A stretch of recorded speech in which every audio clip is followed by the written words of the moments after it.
Hello, everybody. This is the Skeletal Systems Increment demo for Team ByteSizeBandit. Now, to start off, let me introduce you to our team. Team ByteSizeBandit consists of Morgan, our lead SQA, myself as the lead configuration manager, Bailey as our lead architect, and Thomas as our project manager. So first, we will walk you through the four main subsystems: the auth for authentication, our session, template, and game, to get an understanding of the messages that will be sent during the gameplay. Each sequence diagram will be explained relative to the overall activity diagram just to help the stakeholders understand the actual impact of each sequence that is occurring. Then we will discuss the dependencies between the different systems and the messages that will be passed between them. We will then discuss the UML diagram to show the different attributes and operations that are associated with different expected classes within the system itself. We'll also walk you through a use case that will show a full activity diagram and weave together the various domains to give a holistic picture of the messages that will be sent between the systems. And finally, we'll highlight the constraint that might be limiting our progress throughout this entire process, or at least the steps of the process. The first main subsystem is the authentication subsystem. It handles user authentications for the application as a whole. In order to interact with the applications, a user must be logged in, whether joining a sessions or not. As you can see in the sequence diagram below, the authenticator calls the database that store user credentials to access valid user data. When a user logs in from the login form, the authenticator validates the user accounts and return the result back to the login UI. On the other side, when a user logs out, the user is sent to the authenticator to clear the user authentications, which remove users' access from the applications and return the user back to a login form. And on the right, on the activity diagram, when the authenticator checks credentials, it can return an error or a success message. The result of an error will prompt the user back to the login screen, while the result of a success would redirect the user to access the applications. Therefore, a valid result to grant access will communicate with the section manager, which is the following subsystem. Here we have the session subsystem that handles the active sessions for users. Now, this is intended to bridge the internal game logic and the playable area for the connected active users. Within the session itself, once a user has been authenticated, they will then be able to connect to an active game session if it exists. The user will join the session by entering the session ID, which is then validated by the session controller, and once that is validated, it prompts the system to check the database for the session information. Once the session info is verified, the database then returns the session info to the session UI for the user to view.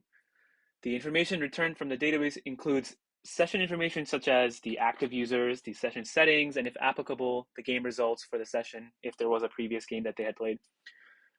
Since session will require a host user, the session subsystem will call upon the template subsystem in order for the host to set up a template for the upcoming lobby. It will then apply the saved settings to the game and all the users that will be present in that lobby itself. From the session UI, users will have the option to view session user data and leave the lobby. And on top of that, the host player will also have the additional option to manage players as well. And in terms of messages passed between these subsystems, once the authentication subsystem has completed authentication, it will send a message with all user details to the session subsystem that we are currently in. The host user will be prompted to go through the template setup. This means that a message will be sent from the session to the template subsystem in order for the host to set up the template.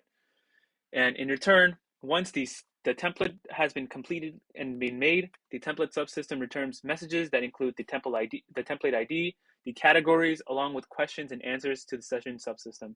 And once the template has been chosen, this current session subsystem will send messages containing session user details and template details to the game subsystem with the proper information to initiate and actually start the game.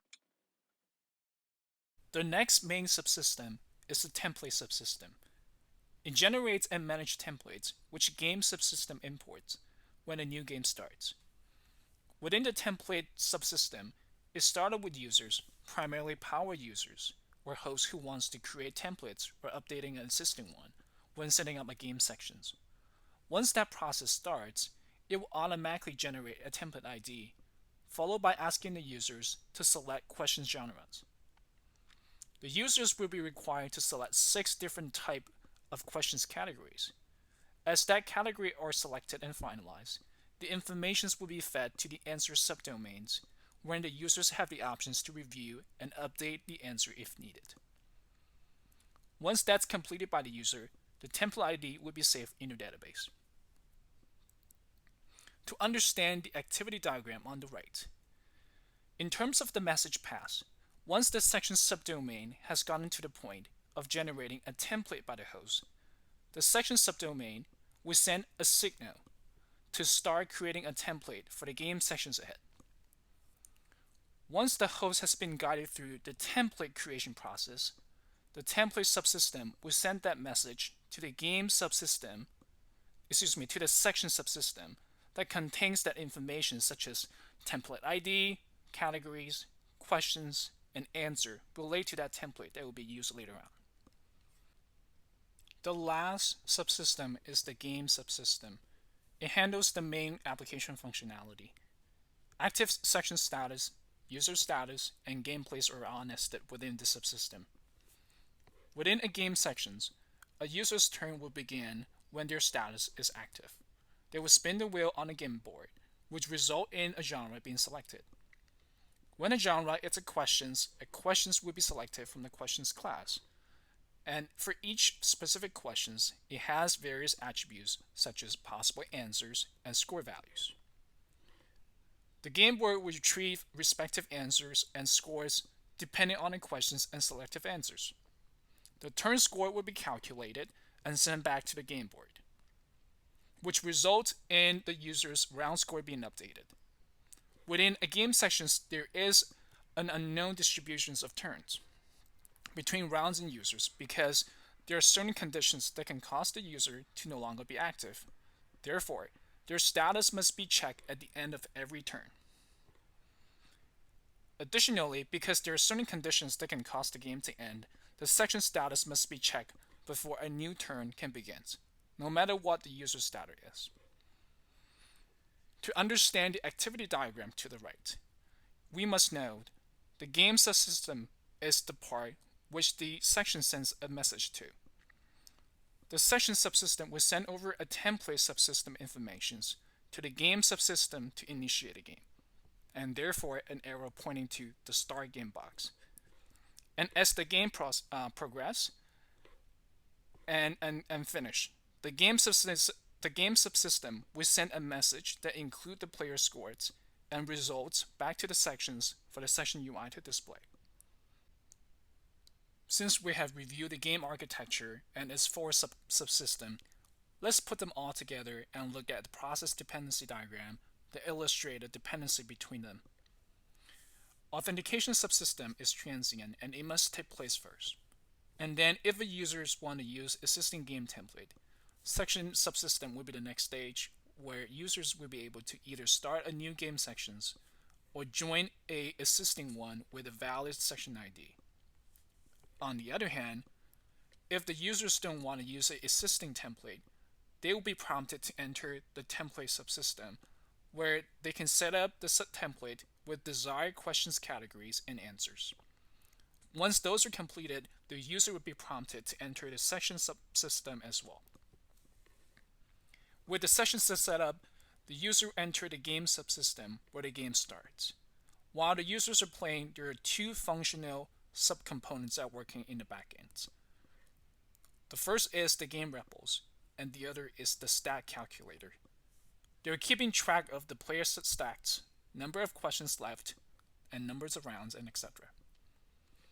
Once the game ends, the player's scores are calculated and fed from the game subsystem to the session subsystem, where they will be displayed on the UI, which is also the end of the game.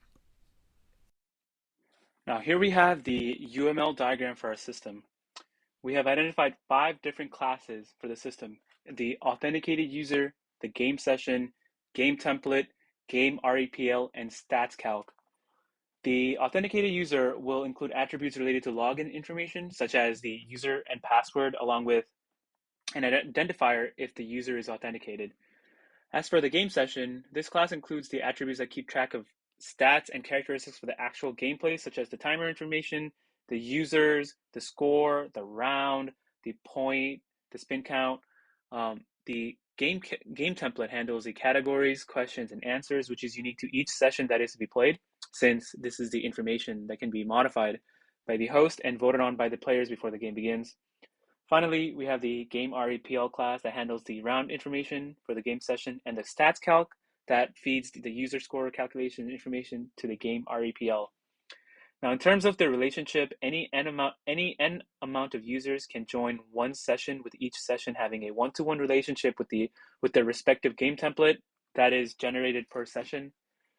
Each game session can also build a single game REPL, and within that game REPL, there can be any n number of calculations that might occur when calculating the user stats for that actual game. Here we see a use case we envision for the system.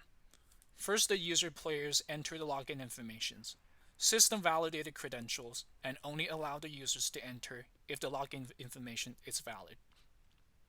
If the user is host, the system would generate a host privilege and allow the host to create and edit session information and setting. If the user is not host, the system will allow the users to join pre-built and available sections. And during each sections, the host has the options to use either existing templates or create a brand new template by selecting the questions categories and answers. Once the categories and answer have been selected and the template has been created, the template will enter to the template pool up for selections. And once the template has been selected, the game officially starts. First, active users spin the wheel, select categories, answer questions.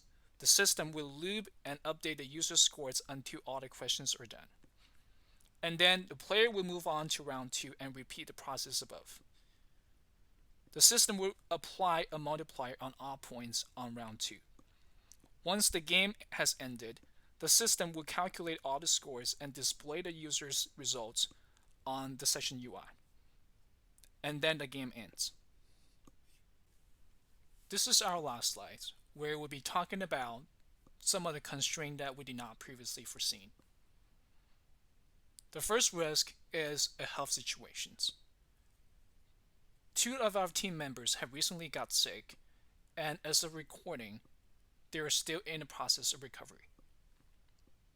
The second risk is a schedule update, due to each of the project submissions is heavily dependent on the one prior. So any delay of its submissions will result in a change of schedules. Upon evaluations of the risk and its potential impact, the team has quickly come up with a contingency plan. First, to address the health situations, the team quickly adjusts coverage to ensure all the required deliverables are submitted on time.